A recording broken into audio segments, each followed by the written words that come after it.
आमंत्रण मिला तो रोम रोम खुशी से खिला। मन हो रहा था बेकाबू, महीनों बाद एक चुटकी कवि सम्मेलन मिलने की कीमत तुम क्या जानो निर्मल बाबू।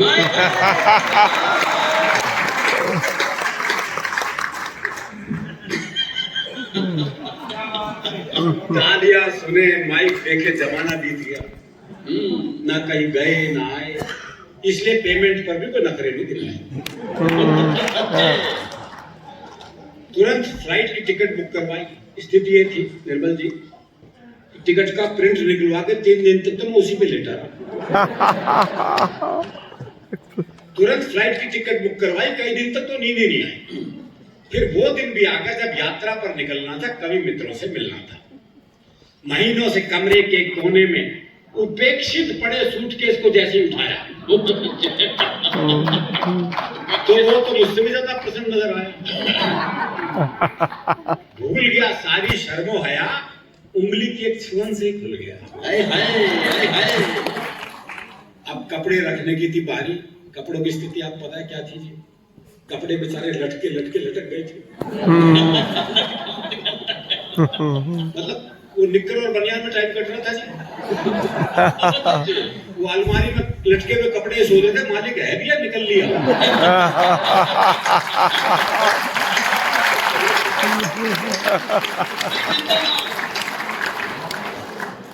अब कपड़े रखने की बीमारी तो खोल ली अलमारी। शर्ट और पैंट दोनों अकड़ी अकड़ी थी। माथे की छोड़ो पूरे बदन पर त्योरियां पड़ी थी। बहुत अच्छे। पानी के छींटे और गर्म स्त्री से उनका बल निकाला और बड़े प्यार से सूटकेस में डाला। अब तो सूटकेस खुशी से फूला नहीं समा रहा था। एयरपोर्ट पर भी मुझसे आगे आगे जा रहा था। काउंटर वाले ने पूछा लगेज, मैंने कहा हैंड बैग है। सुनते ही सूटकेस बौखला गया। बहुत अच्छे। मैं उसे अपने साथ रखना चाहता था, वो ये भी भूल गया। खुशी के साथ साथ गुस्से में फूल गया। फूला हुआ सूटकेस देखकर काउंटर वाला बोला, प्लेन छोटा है, ये सामान लगेज में ही जाएगा, गंतव्य पर आपको मिल जाएगा। सूटकेस मेरी तरफ देख के सोच रहा था अब आएगा मजा। महीनों से कमरे के कोने में पड़ा इसी ठलुए को तो झाड़ू पोछा लगाते दिख रहा था।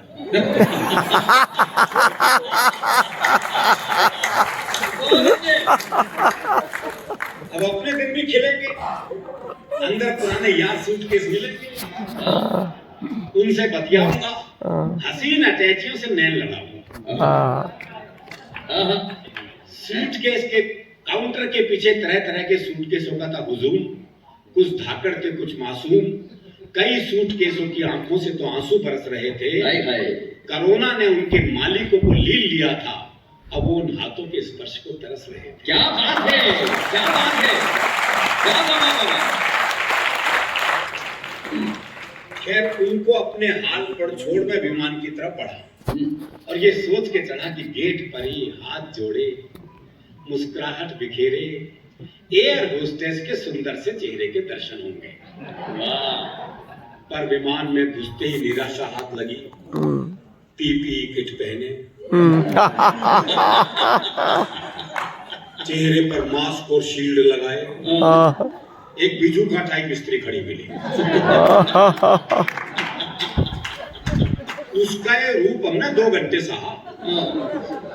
बिना मतलब घंटी बजाना दूर, प्यास लगने पर भी उसे पानी लाने मिली। अब गंतव्य पे पहुंचने के बाद का दृश्य, लगेज बेल्ट पर मेरा सूटकेस बिल्कुल नहीं शर्मा रहा था। सबसे अंत में एक कमसिन सी अटैची का हाथ पकड़े ठुमकता हुआ चला आ रहा है। पास खड़े सुदीप ने कहा, इनको देख के मन कर रहा है मैं भी सपनों में खो जाऊं। ऐसी अटैची का साथ मिले तो मैं भी सूटकेस हो जाऊं।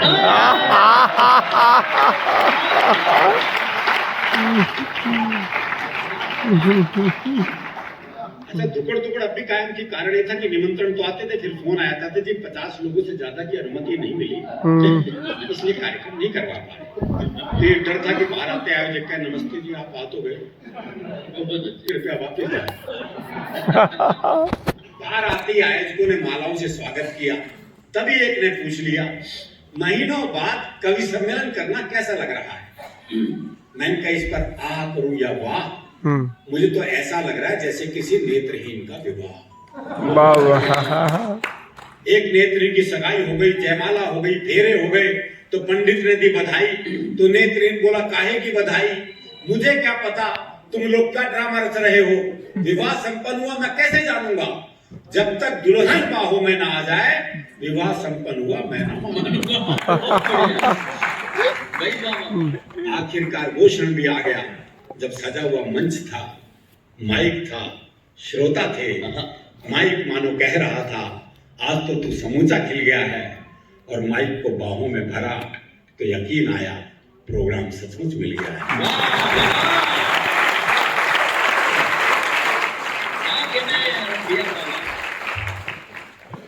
अब आते हैं हरियाणा पे। ये तो कोरोना पे जरूरी थी, क्योंकि 2-3 साल भुगता है, भुगता सच में भुगता है जी। लॉकडाउन जब लगा 3 महीने हो गए थे, घर से बाहर निकले हुए, मैं अखबार पढ़ रहा, पत्नी इधर से उधर घूम रही और बड़बड़ा रही, बोले पता नहीं बीमारी कब जाएगी।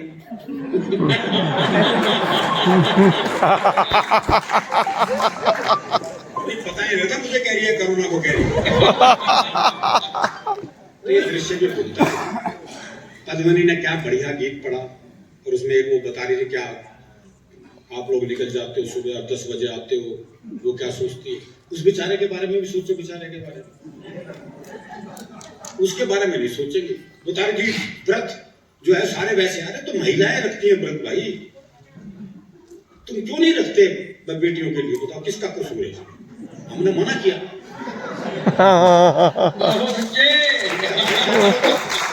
करवार सी लटकी रहती है, करवा चौथ वाले दिन कहीं व्रत तोड़ ना दे,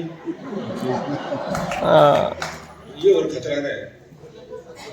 मामले ऐसी है, वो एक पति जो है नई नई शादी हुई, ऑफिस पहुंचा 10 दिन बाद, तो ऑफिस पहुंचते उसने पत्नी को फोन किया, बोले कहाँ हो, बोली किचन में, बोला अच्छा मिक्सी चला के दिखा, उसने भी चला दी घर। अगले दिन 12 बजे फोन करके बोले कहाँ, बोले किचन में, बोले मिक्सी चला के दिखा, उसने फिर चला दी। तीसरे दिन वो खुद ही पहुंच गया 3 बजे, तो नौकर ने दरवाजा खोला, बोले मेम साहब कहाँ हैं, बोले पता नहीं, सुबह 10 बजे मिक्सी लेके निकल जाती है।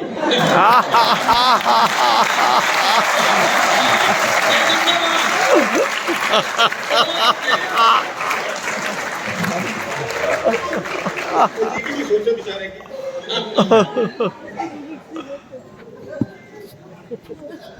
वैसे भी हम तो हास्य से वैसे जीते हैं जी, मैं सही बता रहा हूँ, बहुत सहज हास्य में जीने वाले लोग हैं। वो एक पुलिस के सिपाही को छुट्टी चाहिए थी, पहुंच गया एसएचओ के पास, बोले छुट्टी चाहिए, बोले बहुत काम है छुट्टी नहीं मिल सकती, बोले जी छुट्टी तो मैं लेकर आऊंगा, बोला अच्छा एक सवाल का जवाब दे दे छुट्टी दे दूंगा, बोले सवाल कुछ भी पूछ लो, बोला अच्छा ये बता कटप्पा ने बाहुबली को क्यों मारा।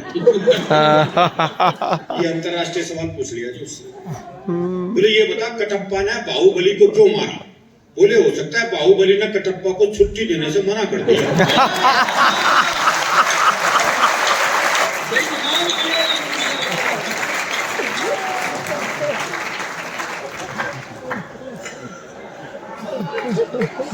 ताली मिलके भैया पूरा बदल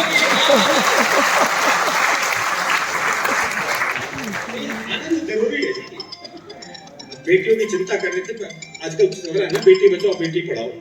वो दिल्ली के कुछ स्कूलों में जब गुरुजी क्लास में आते हैं, बोले क्लास में जितनी लड़कियां उन्हें अपनी बहन मानो, क्लास में जितनी लड़कियां उन्हें अपनी बहन मानो। वो एक हरियाणा का था, बोले मैं तो ना मानू। बोले क्यों भाई, तू क्यों नहीं मानेगा, बोले इतने बात कौन भरेगा।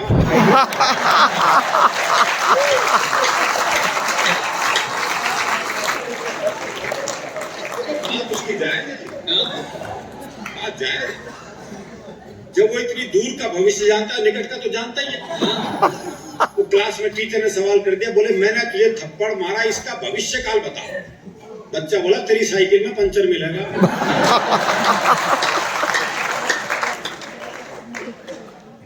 वो एक बच्चा 3 दिन तक स्कूल नहीं आया, चौथे दिन स्कूल पहुंचा तो मास्टर ने पूछा, बोले भाई 3 दिन से आया क्यों नहीं, बोला जी हमारी भैंस ने काटड़ा दिया है। काटड़ा समझते हैं ना, भैंस के छोरे को कहें। बोला जी हमारी भैंस ने काटड़ा दिया है। तो मास्टर बोला भाई इसमें क्या खास बात हो गई, बोले खास नहीं है तो तू दे के दिखा।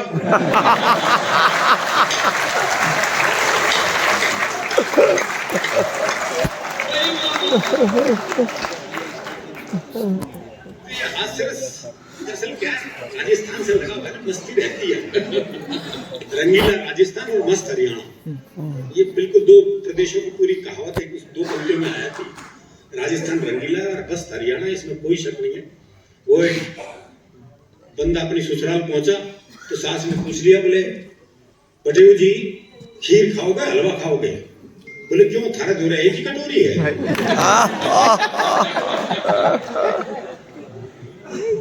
दोनों ही खाएंगे भाई।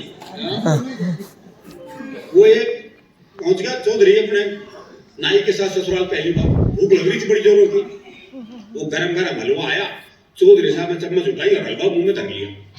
अब हलवा इतना गरम क्या निकला जा रहा, निकला जा। वो आंखों से टपटप पानी। तो नाई ने पूछा चौधरी साहब क्या हुआ? बोला कुछ नहीं, जब घर तक चलना तो ताई बीमार थी,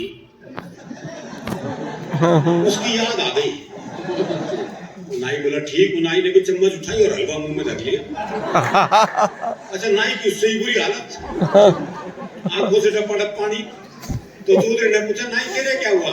तो नाई बोला चौधरी साहब मैंने तो लगा बुढ़िया मर ली।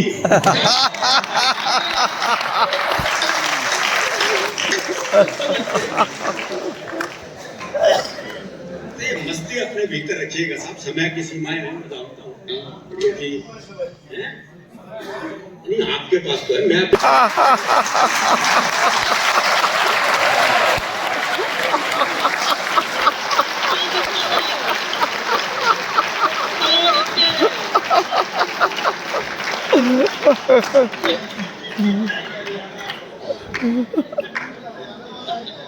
क्या है, सलाहकार तो हर जगह मिलते ही है, इसमें कोई शक नहीं है। ये वो है ये रायचंद जो है ना, बड़ी खतरनाक चीज होती है। वो एक ने दुकान खोली, मिठाई के ऊपर लिखवा दिया, लिखवाया क्या बल्कि एक सलाह दे दिया, बोले लिखवा इतनी बढ़िया दुकान खोली है, हमारे यहाँ हमेशा ताजा मिठाई मिलती है। अगले ने बोर्ड लगवा लिया। अब इसके बाद जो रायचंद आने शुरू हुए, सबसे पहले तो एक आया, बोले जी वो पान की दुकान पे ही मिलती है क्या? बोले नहीं। बोले फिर हमारे क्यों लिख रखा है? जब पता है यहाँ मिलती है तो हमारा शब्द हटाइए। यहाँ हमेशा ताजा मिठाई मिलती है। बोले यहाँ भी बेकार है, दिख रही है यहाँ भी हटा, हमेशा ताजा मिठाई मिलती है। बोले रात को 12 बजे भी देगा? बोले ये 10 बजे तो दुकान बंद हो जाती है। बोले फिर हमेशा भी लिख रखा, हमेशा भी हटवा दिया, ताजा मिठाई मिलती है। बोले ताजा शब्द जो है ये भ्रम पैदा करता है, जैसे गर्म सर्द, सुबह रात, ऐसे ही ताजा के साथ बासी शब्द अपने आप आया, तो इसलिए इससे लगता है कि बासी भी रखते हो। बोले क्या करें? बोले ताजा शब्द हटा, मिठाई मिलती है। वो एक पान पर आपका गुटका देना, बोले दिखाई मिठाई की दुकान है। बोले वो तो दिख रही है, तो मिठाई लिख तो रखा जाने, तो मिठाई भी हट गया, मिलती है। वो एक में क्या मिलती है भाई, तो मिलती भी हटवा दिया, खाली है रह गया।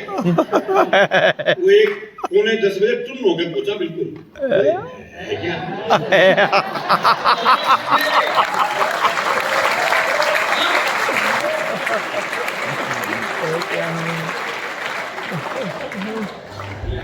तो नहीं है, बोले जब है नहीं है तो है क्यों है? वो है भी हट गया। फिर एक और पहुंच गया, बोले बिना वाक्य के पूर्ण विराम, ये भाषा का अपमान है। वो भी हट गया, बोर्ड दरवा के नीचे रखवा लिया।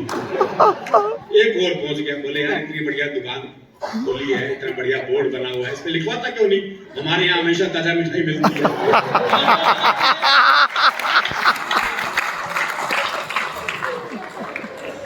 तो हास्य जो है जीवन में हर जगह मिलता रहता है, ऐसे ही मिलता है, इसमें कोई शक नहीं। तो मेरे एक पड़ोसी हैं, मैं उनके घर गया तो वो अपनी पत्नी को कभी जानू कभी दिलबर, 75 साल का, क्या हो गया ये आपको? बोले हुआ कुछ नहीं है, 10 दिन से इसका नाम याद नहीं आ रहा।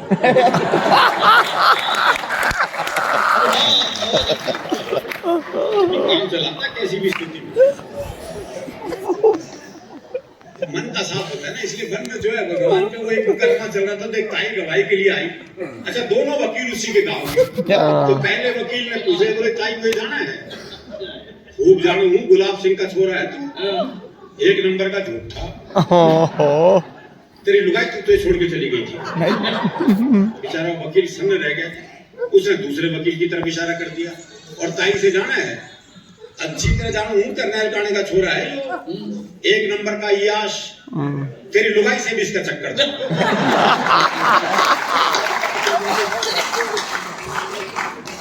भाई साहब, जज ने कोर्ट स्थगित की। अपने चैम्बर में क्या दोनों वकील बुलाए, बोले खबरदार ताई से मेरे बारे में कुछ पूछे।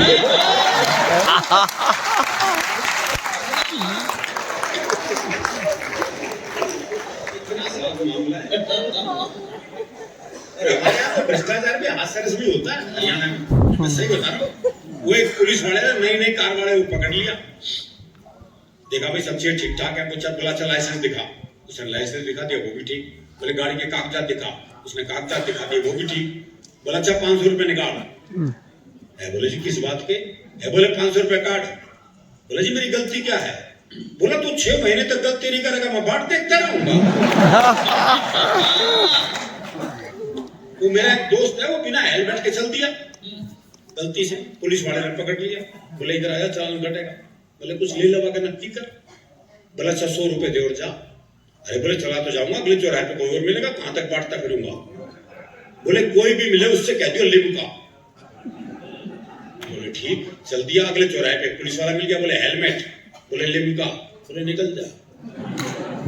अगले दिन तो जानबूझ के बिना हेलमेट के चल दिया जी। बोले तो लिमका है अपने पास। वो चौराहे पे पुलिस वाला मिल गया, बोले हेलमेट, बोले लिमका। बोले इधर आजा बेटे, आज थम्स अप है।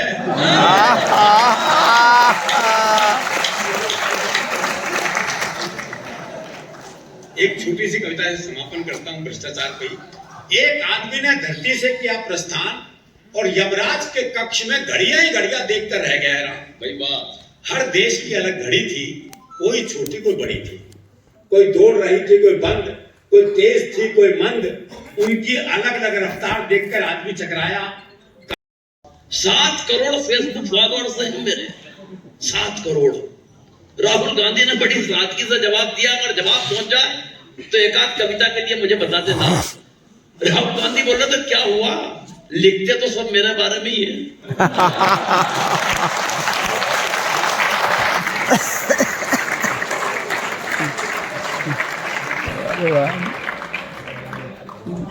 सही बता, कई पार्टियों की बात भी कोई मतलब नहीं है। देखो हिंदुस्तान में 2 पार्टियां रहेंगी और उन्हीं के इर्द गिर्द बारात चल रही है, कुछ भी नहीं है, सब बेकार की बात है। अगर प्रतीक के माध्यम से कहूं तो ये समझ लो, एक पार्टी बहुत पुरानी है, पार्ले जी का बिस्किट समझ लो, जो आजादी के वक्त लॉन्च हुई, और पार्ले जी भी उसी वक्त लॉन्च हुआ। उसमें बाकायदा उस टाइम एक पप्पू का फोटो भी बना दिया गया। दूसरी पार्टी बाद में लॉन्च हुई, आके समझ लो कि वो मेरी गोल्ड, लेकिन साइज में अचानक बड़ा हो गया। अब पंक्ति पहुंच जाए जंग की तो बताना। हमारी बदकिस्मती ये है कि एक बिस्किट तो कम वक्त कप में जाता नहीं है, और दूसरा चला जाए तो वापस लौट के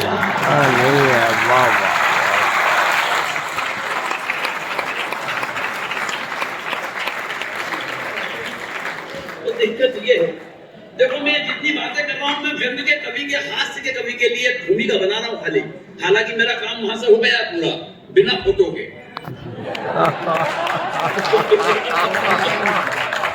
लेकिन मैं अगर इतना नहीं करूंगा तो मेरी फोटो लग सकती है।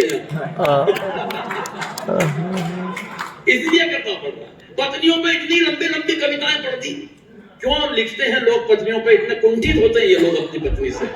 पत्नी पे लंबी कविता सर वो लिखता है जो कुंठित होता है, जिसकी अंडरस्टैंडिंग अपनी पत्नी से ठीक नहीं होती।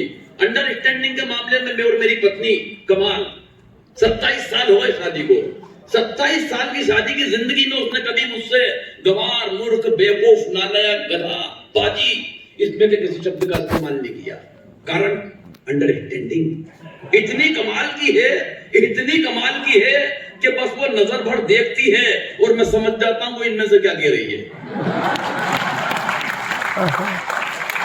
इसे कहते हैं अंडरस्टैंडिंग। अभी मेरे को मुन्ना पूछ रहा था, भाई साहब पत्नी इज्जत नहीं करती क्या कारण है? मैंने कहा भाई पत्नी इज्जत नहीं करती है इसका कारण तो मुझे नहीं मालूम, लेकिन ये बात तूने मुझसे पूछ के जो मुझे इज्जत दी है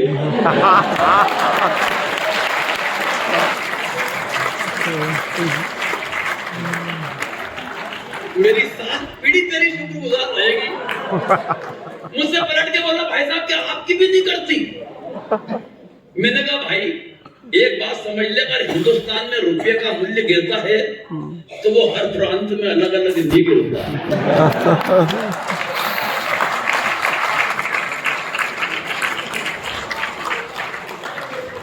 सच बताओ, बोले भाई साहब सच बताओ आखिर क्यों नहीं करती?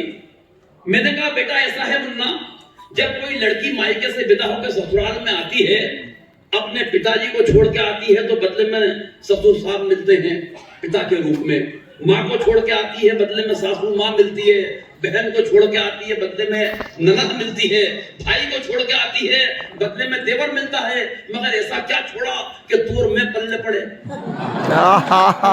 भाई साहब ऐसा तो कुछ नहीं छोड़ा। मैंने कहा फिर एक बात समझ ले बेटा कि जो चीज फोकट में मिली है उसकी इज्जत कौन करेगा रे?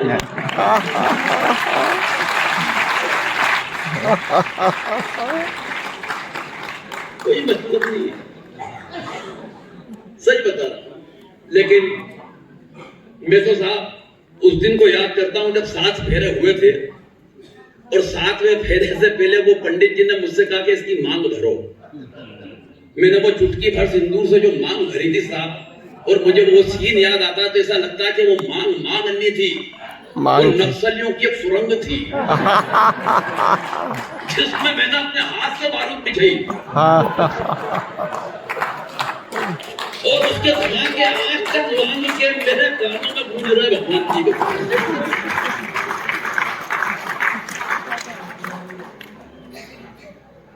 व्यंग की कविता आपका जो आदेश है वही वाली पढ़ देता हूं। व्यंग का कवि हूं। एक कविता व्यंग होता क्या है ये बता दूं बस एक उदाहरण से। हालांकि क्या बताऊं, हिंदुस्तान के तो आदमी के अंदर हर आदमी में एक व्यंग्यकार बैठा हुआ है, हर आदमी में। 15-20 मिनट तक सब्जी वाले को जब पानी छींटते हुए सब्जी पे ग्राहक ने देखा तो उसके अंदर का व्यंग्यकार जागा। बोले भाई साहब भिंडी को होश आ गया हो तो आधा किलो खोल दो। तालियां कम पड़ रही हैं आपकी थोड़ी। और बारीक उदाहरण बताता हूं। एक 85 साल के बुजुर्ग को फोन आया कि हमारी फला कंपनी के शेयर खरीद लो, 3 महीने में पकते ही पैसे 2 गुने हो जाएंगे। वो बुजुर्ग ने जवाब दिया, बेटा मैं उम्र के उस पड़ाव पे हूं कि केले तक कच्चे नहीं खरीदता।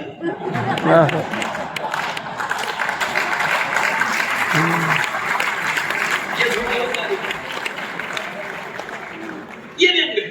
हालांकि मैं तो जानता हूं, मैं कलकत्ता कई बार आया हूं, यहाँ के लोग तो व्यंग की 2 पंक्ति सुनने के बाद अपने आप ताली बजाते हैं क्योंकि अगली उनको समझ में आई जाती है, अपने आप आती है। देखो मैं बताता हूं, 2 पंक्ति पढ़ूंगा, तीसरी आपको समझ में जाएगी। हिंदुस्तान में चुनाव 2 चरण में होते हैं। हिंदुस्तान में चुनाव 2 चरण में होते हैं। पहले चरण में नेताजी आपके चरण में होते हैं, हाँ। दूसरे चरण में जनता नेता के चरण में होती है।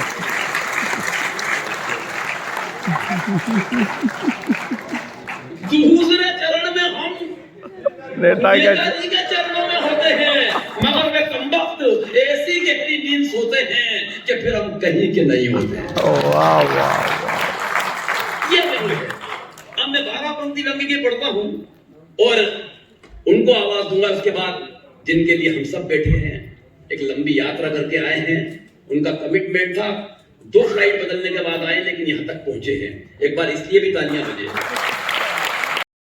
कल हमारा टाइटन का प्रोग्राम था तो हम सब कवियों को एक घड़ी मिली थी।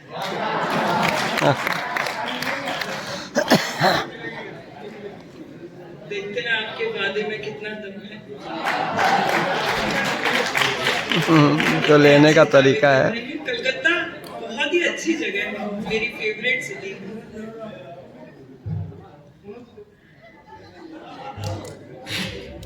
इस प्रोग्राम में आने के लिए भाई साहब ने मुझे इतने फोन किए कि मेरा बेटा डर जाता था।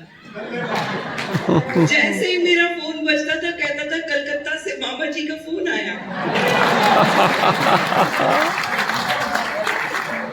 मैं 4 पंक्तियां पढ़ती हूँ, सुनिएगा। तुम्हारी कोई भी मजबूरियां अच्छी नहीं लगती, कलाई को तेरे बिन चूड़ियां अच्छी नहीं लगती, कलाई को तेरे बिन चूड़ियां अच्छी नहीं लगती, लबों को लालिमा आंखों को काजल तक नहीं भाता, लबों को लालिमा आंखों को काजल तक नहीं भाता, कि अब होली में तुमसे दूरियां अच्छी नहीं लगती, कि अब होली में तुमसे दूरियां अच्छी नहीं लगती, कि अब होली में तुमसे दूरियां। लकीरें खींच देता है मेरे चेहरे पे मनमानी, लकीरें खींच देता है मेरे चेहरे पे मनमानी, मेरे काजल का दुश्मन है ये मेरी आंख का पानी, मेरे काजल का दुश्मन है ये मेरी आंख का पानी, तड़प उठता है राजा मेरे गीतों की सदा सुनकर, मेरी आवाज में गाती है कोई हीर दीवानी, मेरी आवाज में गाती है कोई हीर दीवानी, मेरी आवाज। अंकल आप मुझे ऐसे घूर घूर के मत देखिए, मुझे आपकी मूंछों से बहुत डर लग रहा है। मूंछों में तोप है क्या? धरती महकती है,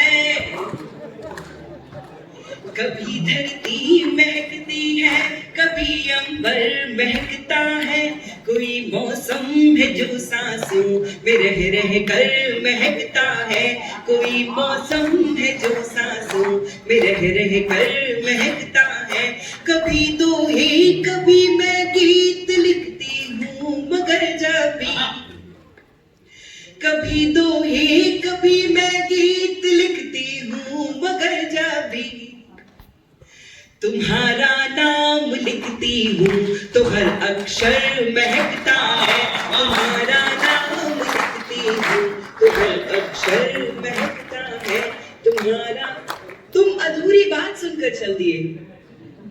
आदरणीय दिनेश जी की पंक्तियां याद आ जाती हैं, कोई कवि सम्मेलन हो रहा होता है, उसके बीच से कोई उठकर जाता है तो वो कहते हैं कि तुम अधूरी बात सुनकर चल दिए हो, जो सुना तुमने अभी तक अनसुना उससे अधिक है, जो कहा मैंने अभी तक अनकहा उससे अधिक है, मैं तुम्हारी और अपनी ही कहानी लिख रहा था, वक्त ने जो की थी मुझ पर मेहरबानी लिख रहा था, पत्र मेरा अंत तक पढ़ते तो तुम ये जान पाते, मैं तुम्हारे नाम अपनी जिंदगानी लिख रहा था।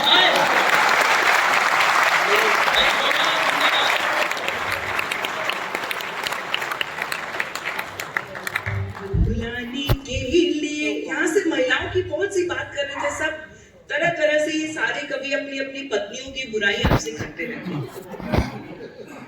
मैं 4 पंक्तियां प्रस्तुत करती हूँ। शानदार पढ़ रहे थे हमारे मुन्ना भैया, ये उन आशिकों में से हैं,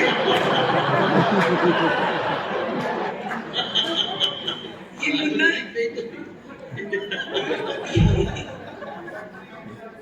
ये उन आशिकों में से हैं जो अपनी गर्लफ्रेंड के मोबाइल का रिचार्ज कराते हैं, लेकिन इनकी गर्लफ्रेंड बात किसी और से ही करती है। आप सबकी पत्नियों की तरफ से आपको 4 पंक्तियां समर्पित करती हूँ। भुलाने के लिए देखिए, आप लोग तो सारे दिन काम करते रहते हैं, वो भी काम करती हैं, लेकिन आप लोग सुबह सुबह घर से निकल जाते हैं, आप लोग रात को वापस पहुंचते हैं 10 बजे। वो क्या महसूस करती हैं? 4 पंक्तियां आपको समर्पित करते हैं। भुलाने के लिए अक्सर मैं तुमको याद करती हूँ, भुलाने के लिए अक्सर मैं तुमको याद करती हूँ, मैं तुमको याद करती हूँ तो मेरा घर महकता है, मैं तुमको याद करती हूँ तो मेरा घर महकता है। यकीन तुमको न हो तो खुद किसी दिन चेक कर लेना, मोबाइल में तुम्हारे नाम का नंबर महकता है, मोबाइल में तुम्हारे नाम का नंबर महकता है, मोबाइल में तुम। आप लोग चाहे तो उन अंकल के लिए 4 पंक्तियां मैं पढ़ना चाहती हूँ उनके साथ। मूछ वाले नहीं उन अंकल की बात भी नहीं कर रही थी मैं तो। बीते दिनों की याद में, नहीं वो दूसरे भाई साहब हैं, वो अपने किसी पर्सनल काम से जा रहे हैं, मैं उनकी बात भी नहीं कर रही थी। बीते दिनों की याद में शर्माए है दादा, बीते दिनों की बात याद में शर्माए है दादा, एक बार पूरे जोश में फिर आए हैं दादा, जब से है जलोटा के साथ देखी हसीना, जब से है जलोटा के साथ देखी हसीना, एक हारमोनियम खरीद लाए हैं दादा,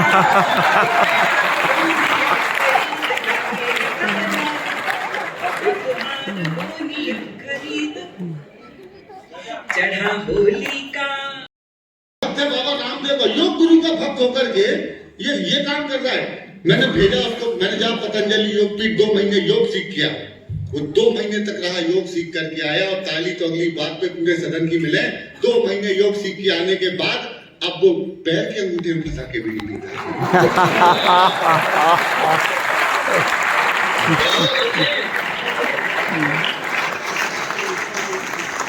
कि जिसकी शादी हुई ना हुई सगाई, वो क्या जाने वाला पीर पर आई, एक थैली के चट्टे बट्टे सारे दांत कर गया खट्टे और फिर बाथरूम से मंजन ले गया घर। अगली पंक्तियां मेरी अंतरराष्ट्रीय बेइज्जती की हैं। ये पंक्तियां मैंने 40 देशों में सुनाई हैं ऑनलाइन। ऐसी जिंदगी से अच्छा मर जाना, जाते जाते भी ना बोला जीजू, सारे चाट गया रसगुल्ले करके, ठंडाई के कुल्ले खाली बोतल करके ढक्कन दे गया, घरवाली को भी आके ले गया, साला बैठे खाले टेंशन दे गया। आपने बहुत मन दिया, सिर्फ 1.5 मिनट, एक सवा मिनट और मैं आपको एक मुफ्त एक अंतरा सुना करके अपना देता हूँ, क्योंकि मुझे लगता है कि मैं देश के ऐसे लोगों के मध्य में हूँ जो सर्वाधिक ऐसे व्यक्ति बैठे हैं जो अपनी सामाजिक जिम्मेदारियों को जानने वाले लोग हैं, और देश की सबसे वीर कौम के बीच में बैठा हुआ हूँ। सुन लीजिएगा, एक मुफ्त एक अंतरा सुनाता हूँ कि वतन की दहरी के प्रहरी सो गए नींद। ये मुझे मेरा दायित्व बनता है कि इन सारे कवियों में हास्य कवि सब हैं, लेकिन अगर मैं एक मुफ्त एक अंतरा 6-8 पंक्तियां सुना के जाऊंगा तो मुझे बोध होगा कि जिनकी वजह से हमारे ये सब त्योहार हैं, आज इस महफिल की तालियां उनके लिए भी पहुंच रही हैं। वतन की दहरी के प्रहरी सो गए नींद बहुत गहरी, तिरंगा ओढ़ के वो सोए उनके सपनों में खोए, न जाने कब से उनने किया नहीं यारा, जलाए एक दिया हम उन वीरों के, जलाए एक दिया वतन की दहरी के प्रहरी सो गए नींद बहुत गहरी, तिरंगा मीठे सपनों में खो, न जाने कब से उनने किया नहीं यारा, जलाए एक दिया उन वीरों के। क्या बात है।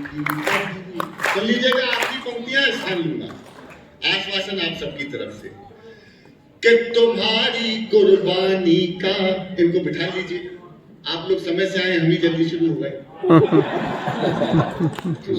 अब मुझे देखिए और साथ दीजिए, मैं आप दोनों को ही देख रहा हूँ। आपने जो तालियां नहीं बजाएंगे आप, वो आपको बजानी है। कि तुम्हारी कुर्बानी का हर एक किस्सा याद रखेंगे, हाय हाय हाय हाय। तुम्हारी